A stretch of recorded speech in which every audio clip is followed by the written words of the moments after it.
రండి ప్రియ దేవుని బిడ్డలారా, ప్రస్తుతం మన ఆర్గనైజేషన్‌లో ఉన్నటువంటి సమస్యల కొరకు మనం ఎంతగానో ప్రార్థిస్తూ ఉన్నాము.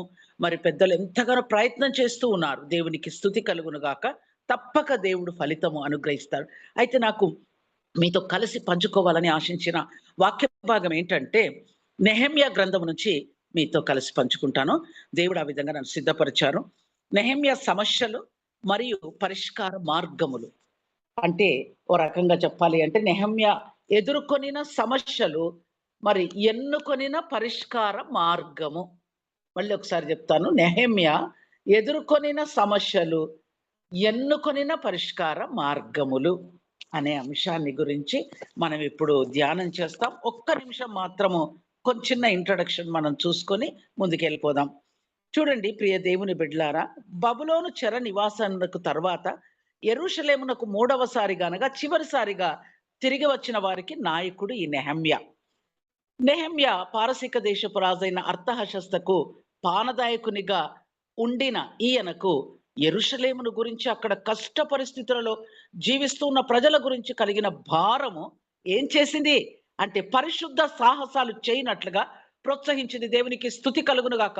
ఈనాడు మన ఆర్గనైజేషన్‌లో ఉన్నటువంటి పరిస్థితులు మనందరం ఎరిగిన వారమే కదా!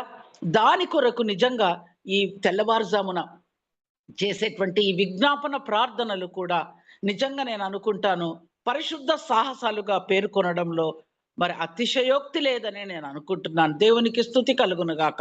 పరిశుద్ధ సాహసాలు చేయనట్లుగా ఆయనకు ప్రోత్సాహాన్ని ఇచ్చింది.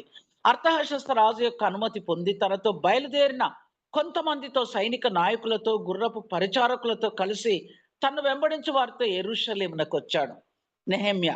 యెరూషలేము ప్రాకారము కట్టునట్లుగా స్వజనులకు పిలుపునిచ్చాడు. దేవునికి స్తోత్రం.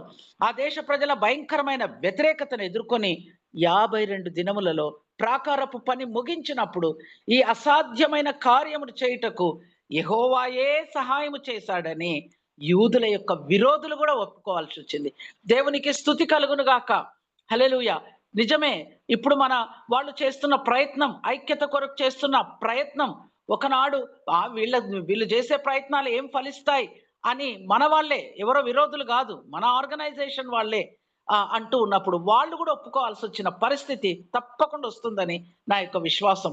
అస్తవ్యస్తమైన యూదా ప్రజల జీవితంను సరిచేసి నూతన జీవితం ఇచ్చే అవకాశం ఏర్పడిందనమాట.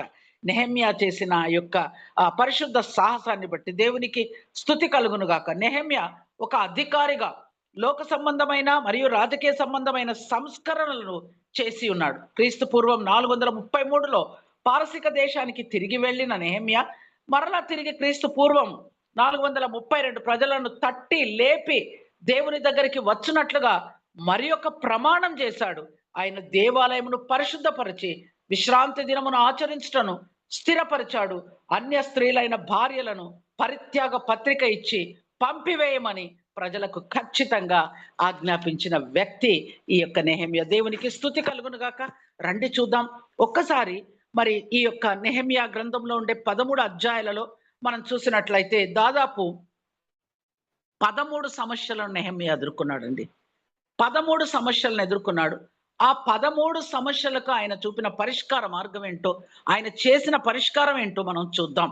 అయితే నాకిచ్చిన టైంని బట్టి నేను నాకు వీలైతే అన్ని మాత్రమే చెప్పి కంటిన్యూ చేయాలని నేను అనుకున్నాను. అంటే మళ్ళీ నాకు అవకాశం దొరికినప్పుడు దాన్ని కంటిన్యూ చేయాలని ఆశిస్తున్నాను. దేవునికి స్తోత్రం. ఒక్కసారి మాత్రము ఆ 13 సమస్యలు పేర్కొని ఒక్కొక్క దాని గురించి మనము డీటెయిల్‌గా మనం ధ్యానం చేద్దాం. మొట్టమొదటి సమస్య ఏంటంటే యెరూషలేం ప్రాకారపు గోడలు పడిపోవుట మరియు ద్వారములు అగ్ని చేత కాల్చివేయబడి ఉండుట.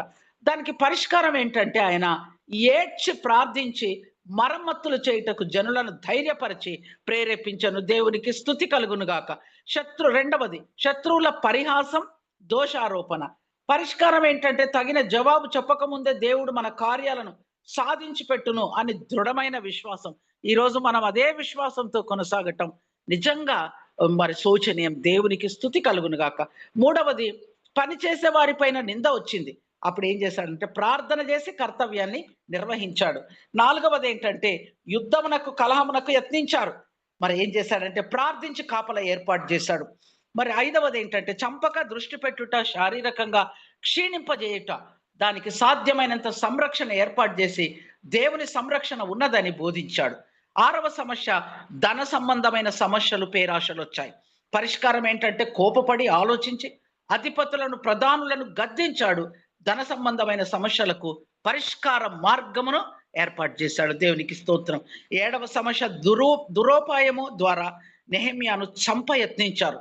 అప్పుడు ఏం చేశాడు పరిష్కారం అంటే, వారి యత్నమునకు సహకరించకుండా రక్షింపబడెను. దేవునికి స్తోత్రం. 8వ సమస్య ఏంటంటే, అపకీర్తిని వ్యాపింపచేయ యత్నించను. అప్పుడు దాన్ని నిషేధించి ప్రార్థించాడు. తర్వాత 9వది, ఆ అపవాదం మోపడానికి ప్రయత్నం చేశారు. దానికి పరిష్కారం ఏంటంటే సహకరించకుండా ప్రార్థించాడు. 10వ సమస్య, టోబియా దేవాలయ గదులలో ఒక గది వశపరుచుకున్నాడు. పరిష్కారం ఏం చేశాడంటే బలముగా పోరాడి గృహ సామాగ్రిని అంతా బయట పారవేశాడు. దేవునికి స్తోత్రం. 11వ సమస్య, లేవీయుల ఉపజీవనం రాకుండా ఆగిపోయింది. వారి ఉద్యోగ ధర్మమును ఉపేక్షించారు. అప్పుడు ఏం చేశాడు పరిష్కారం అంటే అధిపతులను గద్దించి లేవీయులను సేవ చేయుటకు తిరిగి రప్పించాడు. 12వది, వ్యాపారం నిమిత్తం విశ్రాంతి దినమును అతిక్రమించారు. పరిష్కారం ఏంటంటే ప్రధానులను గద్దించి వ్యాపార నియంత్రణ కోసం కావలి ఏర్పాటు చేశాడు, ప్రార్థించాడు. 13వది ఏంటంటే అవివాహిత వివాహ బంధములు లేక అన్య స్త్రీలతో వివాహ సంబంధాలు ఏర్పరచుకున్నారు. సమస్య పరిష్కారం, ఆ ఆజ్ఞను అనుసరించి అపరాధి అయిన యాజకుని సేవ నుండి తొలగించాడు. దేవునికి స్తోత్రం. రండి ప్రియ దేవుని బిడ్డలారా, ఇవి 13 సమస్యలు. మరి ఒక్కొక్క సమస్యను గురించి కాస్త డీటెయిల్గా మనం చూద్దాం. మొట్టమొదటి సమస్య ఏంటంటే యెరూషలేము ప్రాకారపు గోడలు పడిపోవుట మరియు ద్వారములు అగ్ని చేత కాల్చివేయబడి ఉండుట.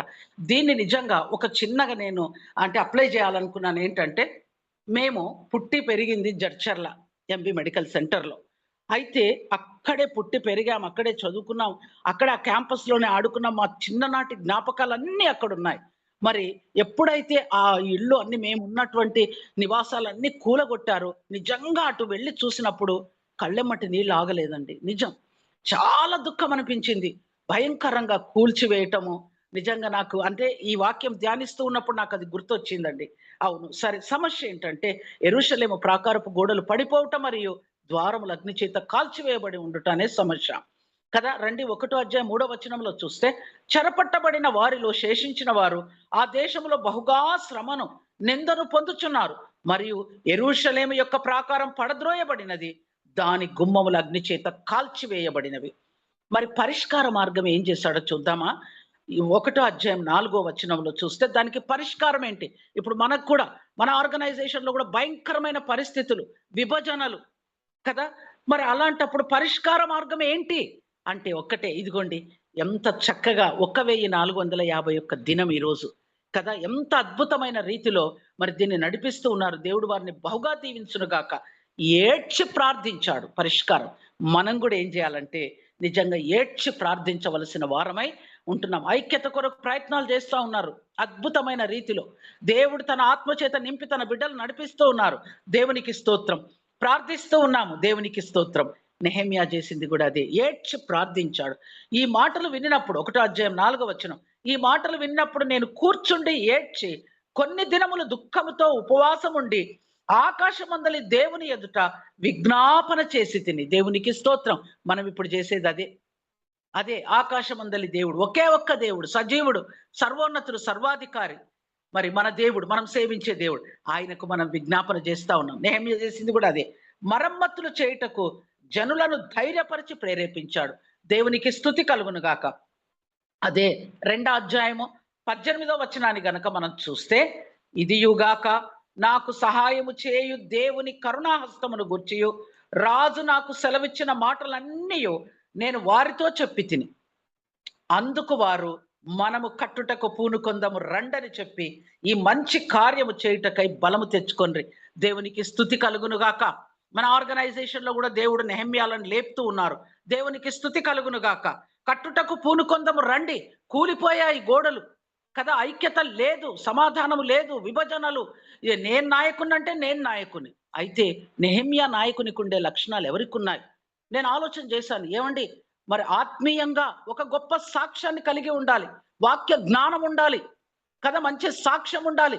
అలాంటి వారిని నాయకునిగా చేయమని నేను నా అనుదిన క్వైట్ టైంలో ప్రభువును నేను వేడుకుంటూ ఉన్నాను. తప్పక ప్రభు ఆ కార్యం జరిగిస్తారని నా యొక్క నమ్మకం. దేవునికి స్తుతి కలుగును గాక. చూడండి, అందుకు వారు మనం కట్టుటకు పూనుకొందము రండి, కూల్చబడ్డాయి, కాల్చబడ్డాయి గోడలు రండి అని చెప్పి మంచి కార్యం చేయడానికి బలము తెచ్చుకున్నారు. దేవునికి స్తుతి కలుగును గాక. ఇది మొదటి సమస్య. రెండవ సమస్యకు వద్దాం. రెండవది ఏంటంటే శత్రువుల పరిహాసం, దోషారోపణ. నిజమే, ఇప్పుడు జరుగుతున్నటువంటి సమస్యలకు పరిష్కారం కొరకు మన వాళ్ళు ఎంతగానో ప్రయత్నం చేస్తున్నారు. మరి తప్పకుండా శత్రువులు ఎవరంటే మన వాళ్ళే, బయటి వాళ్ళు కాదండి, మన వాళ్ళే. పరిహాసం చేస్తున్నారు, దోషారోపణ చేస్తారు, ఎన్నో నిందలు వేస్తున్నారు. దేవునికి స్తుతి కలుగును గాక. అయితే హోరో రెండో అధ్యాయం 19వ వచనంలో చూడండి. అయితే హోరోనీయుడైన సన్బల్లటును, అమ్మోనీయుడైన దాసుడగు టోబియా అనువాడును, అరబీయుడైన గెషమును ఆ మాటలు వినినప్పుడు మమ్మును హేళన చేసి మా పని తృణీకరించి, మీరు చేయు పని ఏమిటి? రాజు మీద తిరుగుబాటు చేయుదురా అని చెప్పిరి. రాజు మీద తిరుగుబాటు చేయడానికి కాదండి నెహెమ్యా కట్టుటకు పూనుకోవడానికి కారణం. తిరుగుబాటు చేయడం తన యొక్క ఆ యొక్క దేవుని మీద ఉండేటువంటి ఆ యొక్క ఏమంటారు, భయము, భక్తి, తన ప్రజలు మరి తన మందిరం మీద తనకుండేటువంటి ఆసక్తి వల్ల ఆ విధంగా చేశాడు. కానీ వాళ్ళు అంటున్నారు, మీరు రాజు మీద తిరుగుబాటు చేయడానికి చేస్తున్నారా ఇవన్నీ? అపనింద, హేళన, తృణీకరించారు. దేవునికి స్తోత్రం, హల్లెలూయా. పరిష్కార మార్గం ఏంటో చూద్దామా? తగిన జవాబు చెప్పక ముందే దేవుడు మన కార్యములను సాధించి పెట్టును అని దృఢమైన విశ్వాసం ఆయనకున్నది. రండి చూద్దాం. నెహెమ్యా గ్రంథం 2వ అధ్యాయం 20వ వచనాన్ని చూస్తే, అందుకు నేను ఆకాశమందు నివాసి అయిన దేవుడు తానే మా యత్నమును సఫలము చేయును గనుక ఆయన దాసులమైన మేము కట్టుటకు పూనుకొనుచున్నాము. దేవునికి స్తుతి కలుగును గాక. అదే విశ్వాసంతో మన వాళ్ళు కూడా ప్రయత్నం చేస్తున్నారు. మనమందరం ప్రార్థిస్తున్నాం. దేవునికి స్తోత్రం. మరొకసారి చూద్దాం. అందుకు నేను ఆకాశమందు నివాసి అయిన దేవుడు తానే మా యత్నమును సఫలం చేయును గనుక ఆయన దాసులమైన మేము కట్టుటకు పూనుకొనుచున్నాము.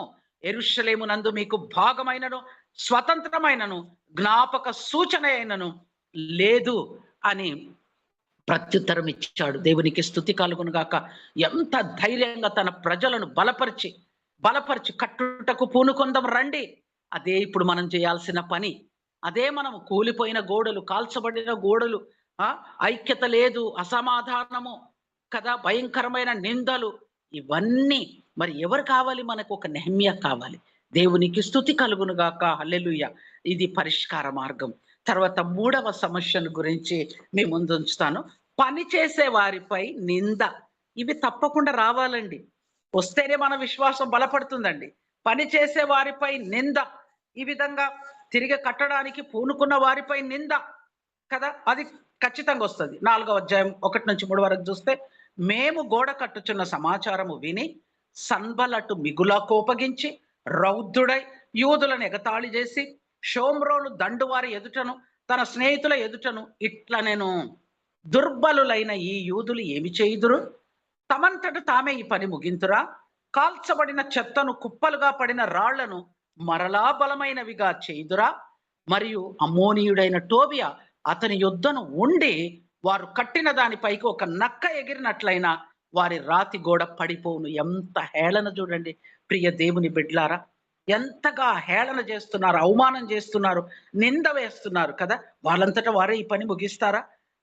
కాల్చబడిన చెత్తను, కుప్పలుగా పడిన రాళ్లను మరలా బలమైనవిగా చేయుదురా? అది అసాధ్యంగా కనిపించవచ్చు, మన దేవునికి అది సాధ్యం. అదే ధైర్యంతో మన వాళ్ళు పూనుకొని ముందుకు నడుస్తూ ఉన్నారు. దేవుడు వారిని బలపరచును గాక. దేవునికి స్తుతి కలుగును గాక. రండి మరి దీనికి పరిష్కార మార్గం ఏంటో చూద్దామా? ఈ వచ్చిన నిందకు పరిష్కార మార్గం మరి 4వ అధ్యాయము 4-5 వచనాలను మనం చూద్దాం. ఏంటంటే, ప్రార్థించను, కర్తవ్యాన్ని నిర్వహించను. ఆ నింద వచ్చిందని వెనక్కి వెళ్ళలేదండి. నింద ఖచ్చితంగా ఒక మంచి పనికి మనం పూనుకున్నప్పుడు అనేకమైన నిందలు వస్తాయి. వచ్చినప్పుడు అయ్యో ఇలాంటి నింద వేశారేంటి నా మీద, వెనక్కి వెళ్ళకూడదండి, వెళ్ళకూడదు. అదే నెహెమ్యా మనకి ఇప్పుడు బోధిస్తూ ఉన్నాడు. దేవునికి స్తుతి కలుగును గాక. ప్రార్థించాడు, కర్తవ్యాన్ని నిర్వహించాడు. మా దేవ ఆలకించుము. 4వ అధ్యాయం 6వ వచనం, మేము తిరస్కారము నొందిన వారము, వారి నింద వారి తలల మీదికి వచ్చినట్లు చేసి, వారు చెరపట్టబడిన వారై, వారు నివసించు దేశములోనే వారిని దోపునకు అప్పగించుము. వారు కట్టువారిని బట్టి నీకు కోపం పుట్టించి ఉండ్రి. కనుక వారి దోషమును పరిహరింపకుము. నీ ఎదుట వారి పాపమును తుడిచివేయకుము. అయినను పని చేయుటకు జనులకు మనస్సు కలిగి ఉండెను. దేవునికి స్తుతి కలుగును గాక. కనుక మేము గోడలను కట్టుచుంటిమి. అది సగము ఎత్తు కట్టబడి ఉండెను. ఎన్ని నిందలొచ్చినా, ఎన్ని తిరస్కారం ఎంతగా వచ్చినా, ఎంత హేళన చేసినా గూడా ఆ కట్టుటకు పూనుకోవడానికి వారు ముందుకొచ్చారు. దేవునికి స్తుతి కలుగును గాక. మనం కూడా ఈరోజు చేస్తున్న ప్రయత్నాల్లో, మనవారు చేస్తున్న ప్రయత్నాలు అనేకమైన నిందలు, మరి అనేకమైన ఎగతాళి. ఎక్కడ వస్తుందా మళ్ళీ ఐక్యత ఈ మెనోనైట్ ఆర్గనైజేషన్‌లో? అది అసాధ్యం. చాలా మంది నేను విన్నాను. వారి నోటి నుంచి నేను విన్నాను. కానీ ప్రియ దేవుని బిడ్డలారా, ఖచ్చితంగా దేవుడు మన ఆర్గనైజేషన్‌లో ఒక యూనిటీని, ఒక ఐక్యతను తీసుకొనొస్తాడని నా గొప్ప విశ్వాసం.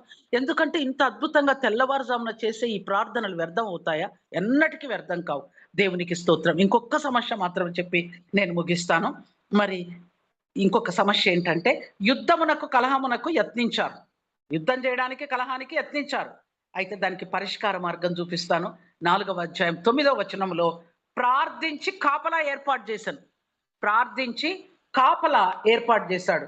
ఏమన్నాడంటే, మేము మా దేవునికి ప్రార్థన చేసి వారి భయము చేత రాత్రింబగళ్ళు కావలి ఉంచితిమి. దేవునికి స్తోత్రం. కట్టడానికి పూనుకున్నారు, స్టార్ట్ చేశారు. కానీ వారి మీదకి యుద్ధానికి రావడానికి, కలహానికి యత్నించారు. బహుభయంకరంగా యత్నించారు. కానీ ఎంతో తెలివిగా ప్రార్థనా పూర్వకంగా నెహెమ్యా వాటన్నిటిని కూడా అధిగమించినట్లు మనం చూడగలం కదా. ఆ సమస్యకి ఎలా పరిష్కారం చేస్తాడంటే, ప్రార్థించి కాపలా ఏర్పాటు చేశాడు. ఎంత ధైర్య సాహసం అంటే, నెహెమ్యా నిజంగా ఒక గ్రేట్ లీడర్ అన్నమాట. గ్రేట్ లీడర్ కదా.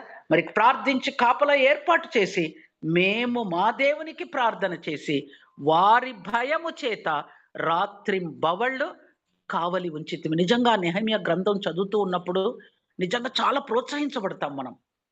ప్రోత్సహించబడతాం. దేవునికి స్తుతి కలుగును గాక.